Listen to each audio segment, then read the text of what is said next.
Welcome students, I'm Dr. Sonu Shiva, Associate Professor, Department of English, Government Dungar College, Bikaner.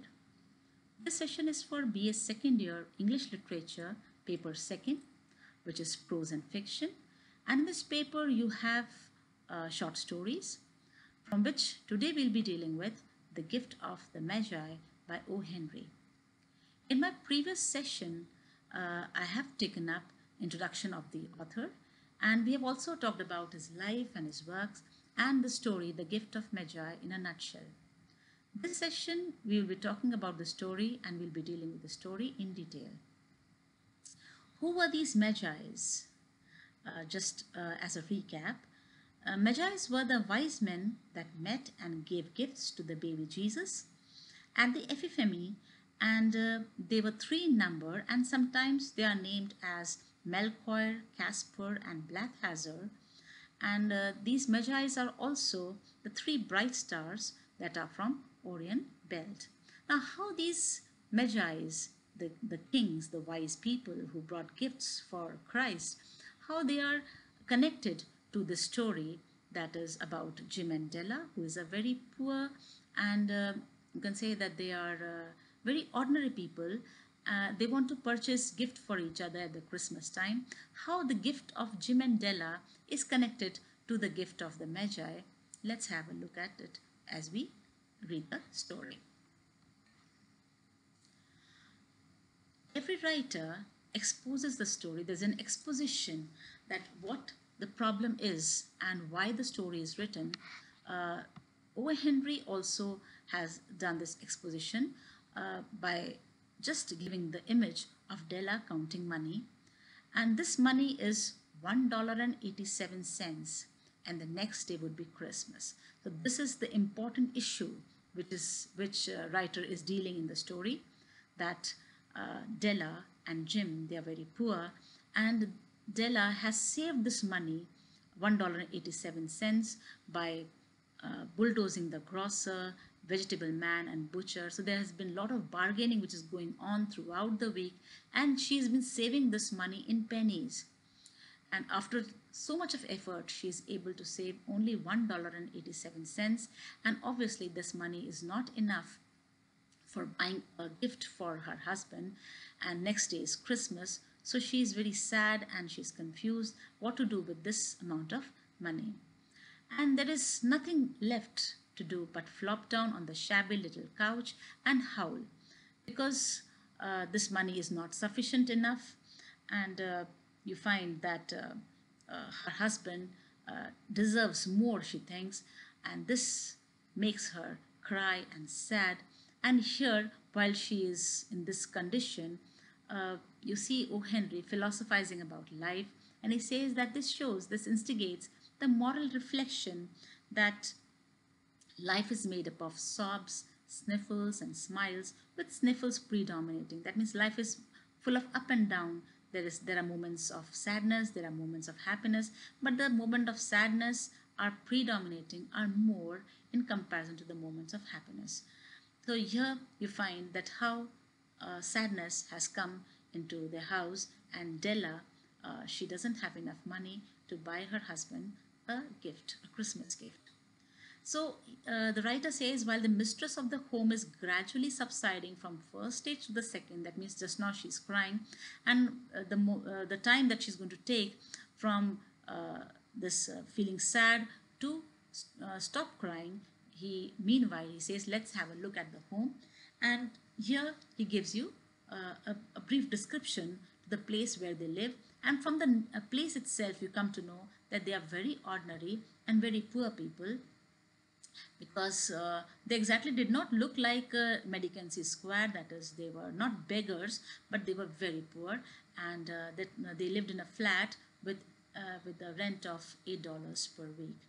And as he describes it more, you come to know that there's a vestibule, below was a letter box in which no letter would go, because there were hardly any letters written to them, and even the call bell, the electric button, from which no mortal finger could coax a ring, that was also not in a proper shape, so it did not ring.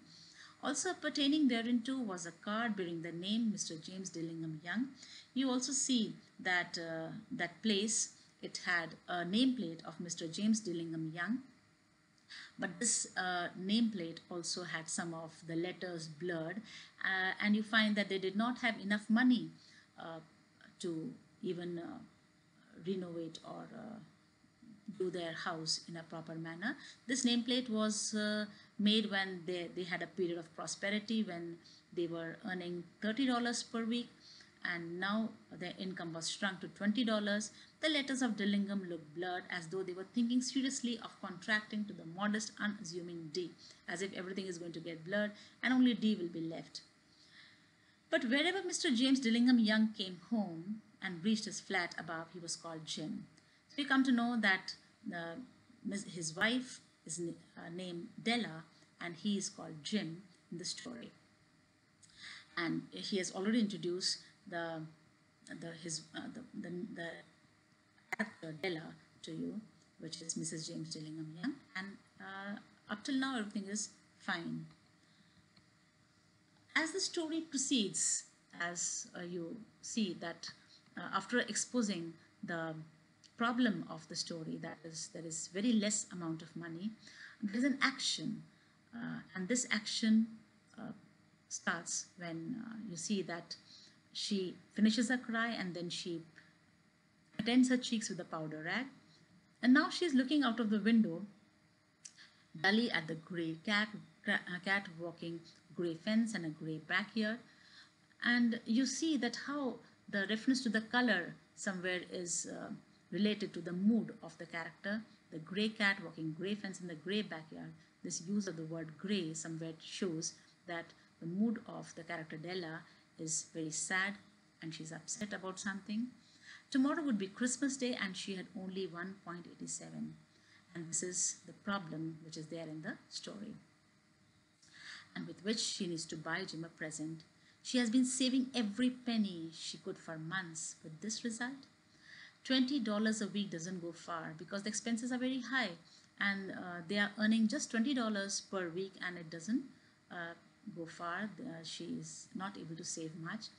Expenses had been greater than she has calculated, and now she has only this much of money to buy Jim a present for Jim, her Jim, because these words, her Jim, they show that she loved her husband very much, and she thought that and she had planned that something very nice she's going to gift him, something very fine and rare and sterling, very pure, something which matches the personality of Jim, and the thing that should feel honor that Jim is owning him. So she used to consider her husband in a very high esteem, and she thinks that he deserves something real worthy as a present. Going for further description of the flat, he says that there's a pier glass which is very, you can say that it's a longitudinal stripped glass which she's using as a mirror, and because this couple did not have a proper mirror in their flat, so this longitudinal strips of glass is being used like a mirror for her. And because Della was very thin and very agile, so in a very rapid sequence she used to look at her reflection in this strip of glass and could fairly get an accurate conception of her look. And as she was slender, she had mastered this art, so she was able to look at her reflection in this longitudinal strip of a glass, and she had mastered in that. As she's looking in the glass, and suddenly you see that Della's eyes, they shine bright, and that means some idea comes to her mind, but her face loses its color within 20 seconds. That means she's nervous plus she's excited. Rapidly she put down her hair and let it fall to its full length, and suddenly readers come to know that she's somewhere planning for her about her hair. Now there were two possessions in the James Dillingham Youngs in which they both took mighty pride. One was Jim's old watch that had been his father and his grandfather. The other was Della's hair. So though this couple was very poor, but they had one prized possession with each. Jim used to have a gold watch which was ancestral, which was given by his father and grandfather. And the other prized possession, very valuable possession, was Della's hair.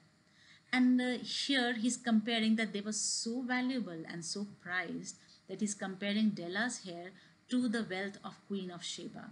That he says that if Queen of Sheba lived in flat across the air shaft, Della would have let her hair hang out of the window someday to dry, just to depreciate her majesty, jewels and gifts. Queen Della is a figure mentioned in the Hebrew Bible. In the original story, she brings a caravan of valuable gifts for the Israelite king, King Solomon.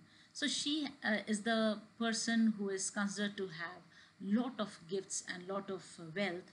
And even this Queen of Sheba, if she ever had a look at Della's hair, she would her wealth would be depreciated, is nothing in comparison to the beauty of Della's hair.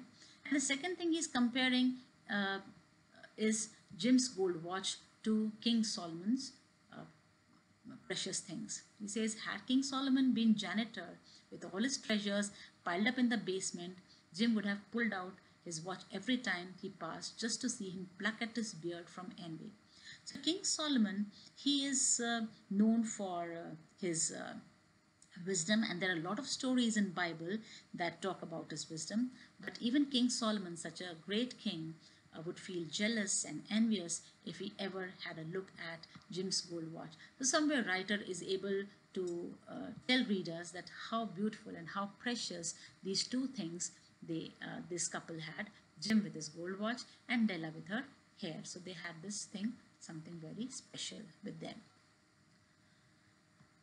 With the action moving further, you come to know that Della, beautiful hair, fell about her, rippling and shining like a cascade of brown waters. To tell readers about the beauty of her hair, writer compares the rippling and shining hair of Della to the cascade, to the waterfall of brown waters. It reached below her knee and made almost a garment for her. She did these hair again nervously, and once she faltered for a minute, stood still while a tear or two splashed on the worn red carpet, because she wants to give a gift and she doesn't have money. So you come to know that she is very emotional about it, and she is sad about it, that she has no other choice left, because somewhere she has to buy a gift for her husband whom she loves so much. With the action proceeding, you see wearing old brown jacket, and suddenly she puts on her old brown hat and the whirl of the skirts, and with this shine in her eyes, you see that she comes out of door and you see her walking on the street. She stopped at the sign, read Madame Sofroni, hair goods of all kind, and here the readers are surprised that and they are introduced that what Della is thinking about. She is thinking to sell her hair, her beautiful hair. One ate up, Della ran and collected herself panting. Madame large, too white, chilly, hardly looked the Sofroni. So Sofroni is basically the word which is used for wise people, but here the look of that woman who owns this hair goods, owns the shop that deals in hair goods of all kinds, she hardly looks like a Sofroni. So somewhere her name doesn't match her personality. Will you buy my hair? Asked Della. And she asked that woman if she's going to buy her hair. I buy hair, said Madam. Take your hat off and let's have a sight and the looks of it. Down rippled the brown casket. And then she says that, okay, take your hat off, sorry, and then have a sight of it. And she, in a very professional manner, she, with her practiced hands, she has a look at it, lifting the mass of her hair, and then she, in a very professional way, says $20, that she's going to give Della $20 for her hair. Give it to me quick. Della takes a quick decision and she says that give this money to me quickly. Oh, and the next 2 are stripped on rosy wings. Why the writer is using this metaphor? He says, forget the hashed metaphor, because time flies very fast. It has taken a long time to grow hair, but she's quickly cutting the hair. But they are rosy wings because Della is somewhere planning, and she is thinking about the gift she's going to buy with this money she's going to get. She was ransacking the stores for Jim's present. You see her because she has very limited money, so she doesn't want to just go and pick up any gift for her husband. She is just putting all the stores upside down to see if she can buy the best thing for him. And she found it at last. It surely had been made for Jim and no one else. Suddenly she comes upon one thing which she thinks that this is the best gift which she can give to Jim, and there's nothing like that in any of the stores, and she had turned all of them inside out. So she has done so much of labor in uh, searching a proper gift for him. And what was that gift? It was a platinum fob chain, simple and chaste in design, properly proclaiming its value by substance alone and not by meretricious ornamentation. There was no extra ornamentation on the chain. It was very chaste, simple fob chain, which she thinks that her husband is going to wear with his watch. So, as all good things do, as all good things, all valuable things are very simple and very chaste and very pure to look at. Same word, her this the gift that she has chosen. It was even worthy of the watch. So the watch, which was so valuable, which Jim had, she was able to match this chain with this watch. As soon as she saw it, she knew that it must be Jim's. So she was so confirmed when she saw it. She liked it that much that she knew that Jim should own it. It was like him, quietness and value. Somewhere writer is comparing the value of and the quietness and the calmness and the preciousness of this fob chain to the preciousness of Jim himself. So these two adjectives, they are equal. They are used for both in the fob chain that she is purchasing for Jim and Jim himself. The description applied to both. $21 they took from her, and she hurried home with 78 cents. With that chain on his watch, Jim might be properly anxious about the time in any company. Just now, because that watch that Jim had, it had a very old leather strap attached to it. So Jim used to have a look at it in a very sly manner because of the old leather strap he used to use in place of a chain. Now, Della was thinking that with this chain on his watch, Jim is going to look at this time again and again in any company because this watch was grand and so is the chain now. So here you have that Della has taken up a decision and she has sold her hair and she has purchased this fob chain for her husband. What happens next? This action of the story, how it's going to be, how it's going to go to the climax and what's going to happen next, this we'll be dealing with in my next session. Thanks.